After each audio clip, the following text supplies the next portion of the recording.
Hello students, welcome back. ये हमारी next video है। ये बेसिकली है state of agriculture sector on the eve of independence. हालांकि हमने कुछ झलक इसकी लास्ट वीडियो में समझ ली थी जब हमने पढ़ा था कि policies by Britishers and its impact on agriculture sector, industrial sector and foreign trade. तो इंडस्ट्रियल सेक्टर और फॉरेन ट्रेड के बारे में अलग छोटी छोटी वीडियो बनाएंगे और ये छोटी सी वीडियो बनाई जा रही है आपकी बताने के लिए, थोड़ा सा ब्रॉडली बताने के लिए, छोटी सी वीडियो बट ब्रॉडली बताने के लिए कि पूरा इंपैक्ट क्या पड़ा एग्रीकल्चर सेक्टर पे और उस समय on the eve of independence agriculture sector की बेसिकली कंडीशन क्या थी, क्या फीचर्स थे, क्या स्टेट था उसका। आइए स्टार्ट करते हैं। जैसे हमने लास्ट वीडियो में पढ़ा था, सबसे मेन चीज है कि एग्रीकल्चर सेक्टर में हमारी लैंड टेन्योर सिस्टम चलता था। लैंड टेन्योर सिस्टम मींस जमींदारी सिस्टम। भाई जमींदारी सिस्टम हम नॉर्मली सब जानते हैं और हमने लास्ट वीडियो में पढ़ा भी था कि जमींदारी सिस्टम बेसिकली होता क्या था। जमींदारी सिस्टम क्या होता था कि ये एक ट्रायंगल बना लेता था। ट्रायंगल किस फॉर्म में कि आपको याद होगा वीडियो में कि एक तरफ गवर्नमेंट थी, एक तरफ जमींदार लोग थे और एक तरफ टिलर ऑफ द सॉइल, जिसको हम कहते हैं टेनेंट्स, जिसको कहते हैं लैंडलेस लेबर, जो एक्चुअली मेहनत करते थे फसल को उगाने में। तो हम पढ़ते हैं इसको, this system formed a triangular relationship among the government, the owner and the tiller of the soil. बेटा गौर करिएगा, यहां पर ऑनर हमने वर्ड क्यों यूज किया गया है, क्योंकि ऑनर वर्ड इसलिए यूज किया गया है कि जमींदार लोगों को ही बेसिकली ऑनर मान लिया जाना था, कि परमानेंट ऑनर जमींदार लोगों को ही मान लिया जाता था, इसलिए जमींदार की जगह मैंने यहां वर्ड ऑनर यूज किया है। तो it creates a triangular relationship between the government, owner and the tiller of the soil. This relationship basically forms a zamindari system, land tenure system. तो लैंड टेन्योर सिस्टम इस ट्रायंगल के साथ साथ ही घूमता रहता है। दूसरा देखो, ये बात हम पढ़ चुके हैं कि जो जमींदार लोग थे वो एक्चुअली सारा प्रॉफिट ले लेते थे, जो भी कल्टीवेशन से प्रॉफिट होता था, और एक्चुअली में जो मेहनत करते थे उनको प्रॉफिट नहीं मिलता था, उनको छोटा सा हिस्सा दे दिया जाता था अपनी जीविका चलाने के लिए, जिंदा रहने के लिए। हमने लास्ट वीडियो में भी पढ़ लिया था। The zamindars were to pay a fixed sum to the government as land revenue. याद है हमने एक सर्किल बनाया था यहाँ पर कि जमींदार लोग गवर्नमेंट को एक फिक्स सम दे देते थे कि in the form of land revenue. सिर्फ गवर्नमेंट कह देते थे कि आप हमें लैंड रेवेन्यू, एक किराया हमें देते रहिए, साथ में जितना भी हो सकता है टिलर ऑफ द सॉइल से उतना पैसा आप इकट्ठा कर लो, हमें हमारी कोई भी दखलंदाजी नहीं होगी। तो वही सारे पॉइंट्स देखो यहाँ घुमा के लिखे हुए हैं कि देखो लिखा हुआ है, the zamindars were to pay a fixed sum to the government as land revenue.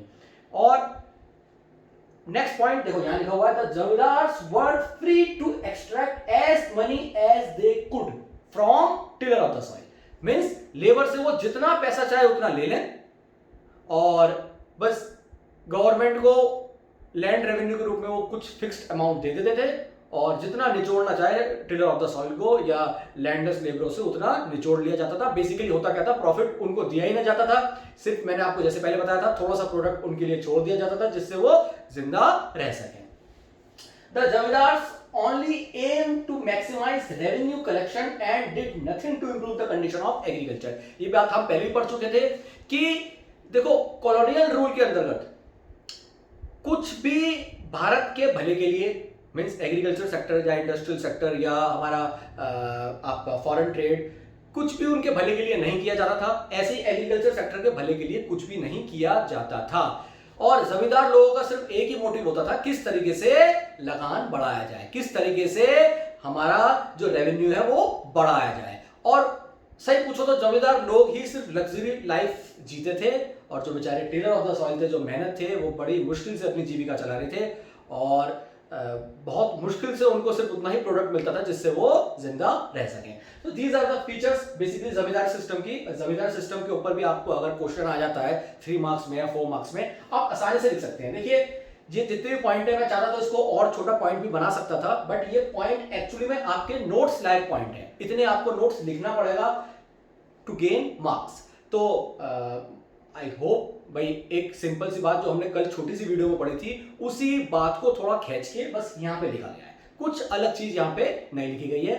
बहुत इजी है, आप एक बार इसको पढ़ेंगे तो आपको तुरंत समझ में आ जाएगा। बेसिकली जमींदारी सिस्टम क्या है, एक ट्रायंगल रिलेशनशिप है between government, zamindar means owner and tiller of the soil. Zamindar लोग लैंड रेवेन्यू दे देते थे किसको? गवर्नमेंट को, और जितना पैसा चाहे, जितना सिचुएशन के हिसाब से जितना भी उनसे निचोड़ना होता था उतना लेबर से वो निचोड़ लेते थे।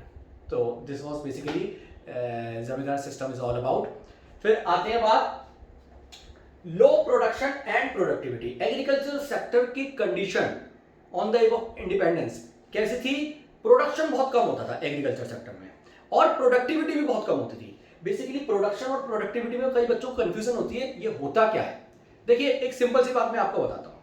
मान के चलिए आप में से कई बच्चे ऐसे होते होंगे जो स्पोर्ट्स खेलते हैं या क्रिकेट खेलते हैं, तो या आप लोग जैसे रिपोर्ट कार्ड में मार्क्स भी लाते हैं। मैं दोनों का उदाहरण देता हूं। जैसे क्रिकेट खेलते हैं, क्रिकेट में हमने टोटल रन कितने बनाए, दैट इज टोटल प्रोडक्शन।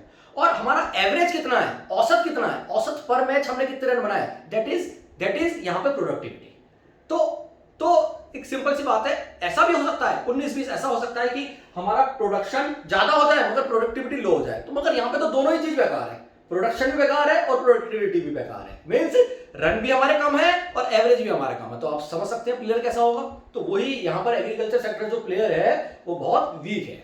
तो अब जैसे हम कभी कभी हम रिपोर्ट कार्ड देखते हैं, हम मार्क्स देखते हैं, भाई मार्क्स किसी में 90 आ रहे हैं, किसी में 70 आ रहे हैं, मगर जब हमने एवरेज निकाला, उसका परसेंटेज निकाला तो परसेंटेज 50 आ रहे हैं। इट मींस हमारे और सब्जेक्ट में मार्क्स थोड़े से कम है। तो एवरेज निकालना इज बेसिकली प्रोडक्टिविटी। अब यहां पर एवरेज कैसे निकाला जाता है? या निकाला जाता है production per hectare of land. ये देखा जाता है per hectare of land. For example के रूप में ये बोर्ड आप देख रहे हैं, ये पर हेक्टर ऑफ लैंड है।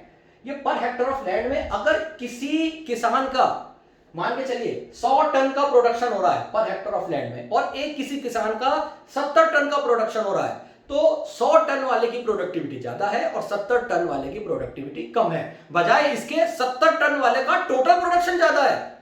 उसका मतलब नहीं है प्रोडक्टिविटी में, बेसिकली मतलब है production per hectare of land.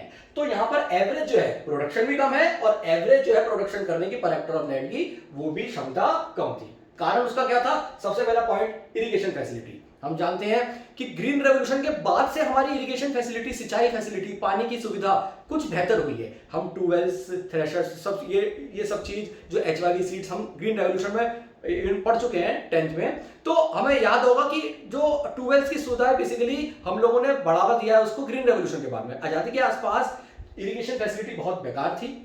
इसका एक कारण था प्रोडक्शन कम होने का और प्रोडक्टिविटी कम होने का। लो टेक्नोलॉजी बहुत ही बेकार थी। कारण उसका क्या था? क्योंकि देखिए आप ये बात जानते हैं, कोई भी बिजनेस हो, किसी भी बिजनेस में टेक्नोलॉजी एनहेंस कब कैसे होती है? जब उसमें रेगुलर इन्वेस्टमेंट हो। यहां पे इन्वेस्टमेंट करने के लिए कोई था ही नहीं। जैसे मैंने आपको बताया था, ना जमींदार लोग को कोई लेना देना था, ना ब्रिटिशर्स को कोई लेना देना था कि एग्रीकल्चर सेक्टर की हालत सुधर जाए या इंडियन इकोनॉमी की हालत सुधर जाए। तो लैक ऑफ इन्वेस्टमेंट की वजह से कारण क्या हो गया? लो टेक्नोलॉजी, जिसका कारण क्या हो गया? Low productivity and production. तीसरा, small and fragmented holding. Small and fragmented holding का मतलब क्या होता है कि किसानों के पास छोटे छोटे टुकड़े थे लैंड के।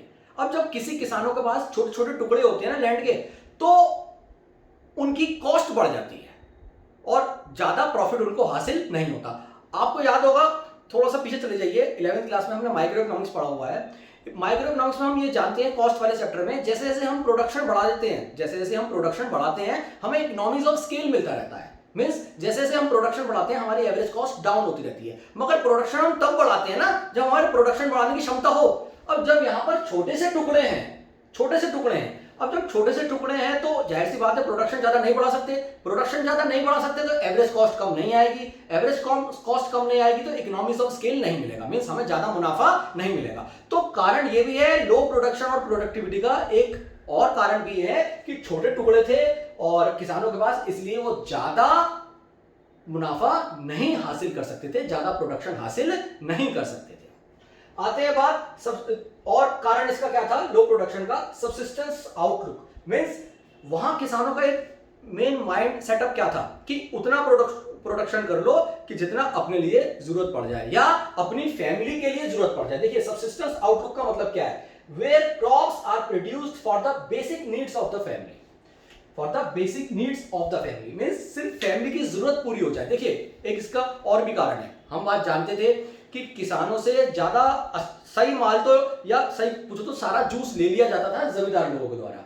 तो किसान ये सोचते थे अगर हम ज्यादा प्रोडक्शन करें तब भी हमें उतना ही बचना है, कम प्रोडक्शन करें तब भी हमें उतना बचना है। तो उनकी सिर्फ एक माइंड सेटअप था कि हमें सब्सिस्टेंस फार्मिंग ही करनी है, उतना ही बोलो कि जितना हम खा सकें या छोट मोट जो बचेगा वो हमारे जमींदार लोग छोड़ेंगे ही नहीं। तो एक सिर्फ मकसद ये था सब्सिस्टेंस आउटलुक, जिसका कारण ये भी था कि प्रोडक्शन कम हो जाना और प्रोडक्टिविटी कम हो जाना।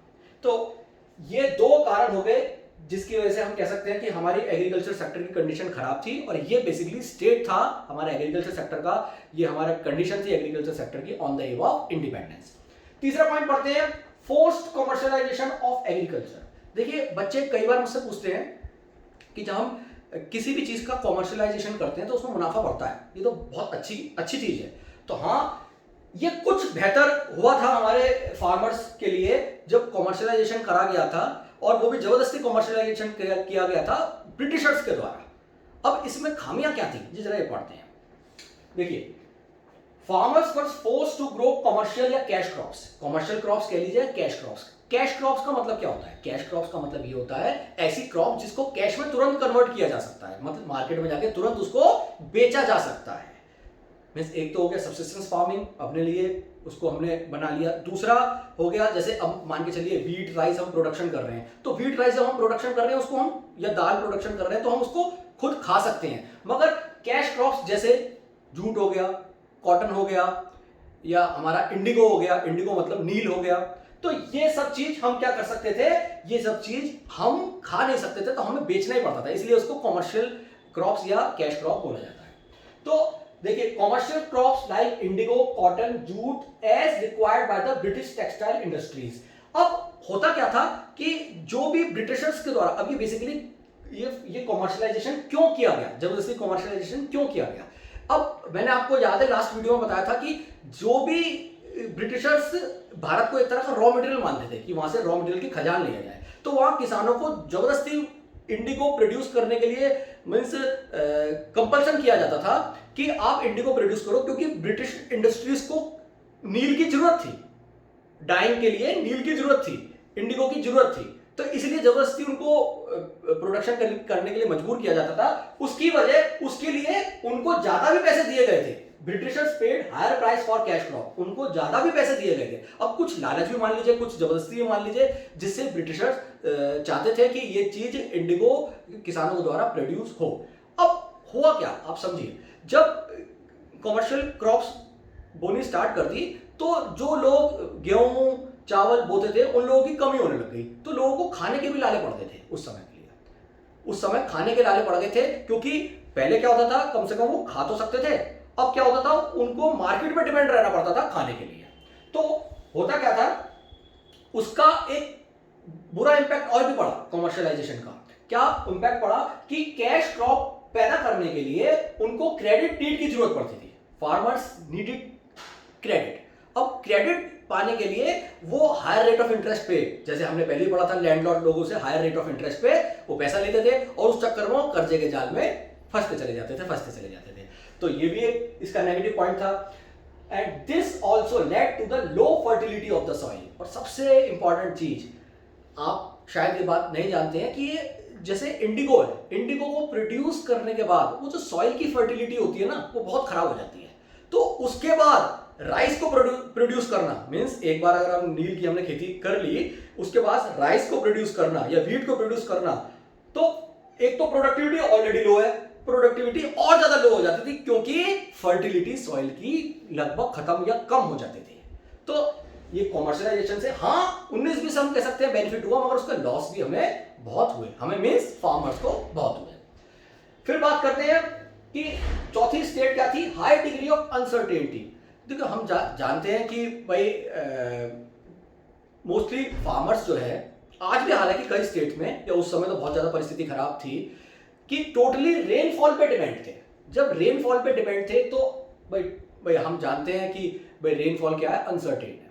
तो बारिश आ गई तो भाई सिंपल सी बात है, उनको भाई खुशी मिल गई, और अगर बारिश नहीं आई तो चारों तरफ गम का ही माहौल होता रहता था। कई पिक्चरों में हमने देखा भी है कि बारिश आ जाती तो बहुत खुश हो जाते थे किसान लोग, और बारिश नहीं आती तो बहुत ज़्यादा पूरे गांव में एक तरह का गम का माहौल हो जाता था। तो एक्चुअली में ऐसा होता था कि हाई डिग्री ऑफ अनसर्टेनिटी की वजह से कारण क्या था, डिपेंडेंट ऑन रेनफॉल, और no efforts were made by the Britishers. बार बार ये बात बोल रहा हूं कि no efforts were made by the Britishers as well as zamindars to improve the condition of agriculture, industry and foreign trade. कोई भी एफर्ट नहीं करी गई थी। तो वही चीज लिखी हुई है, this led to the backwardness of agriculture sector. एक सिंपल सी चीज है, देखिए पॉइंट और भी बना सकते थे, मगर 4 ये मेन पॉइंट है जिसको आप नोट डाउन कर सकते हो, और ये ऐसे पॉइंट है जिसको आप डायरेक्टली एग्जाम में लिख सकते हो।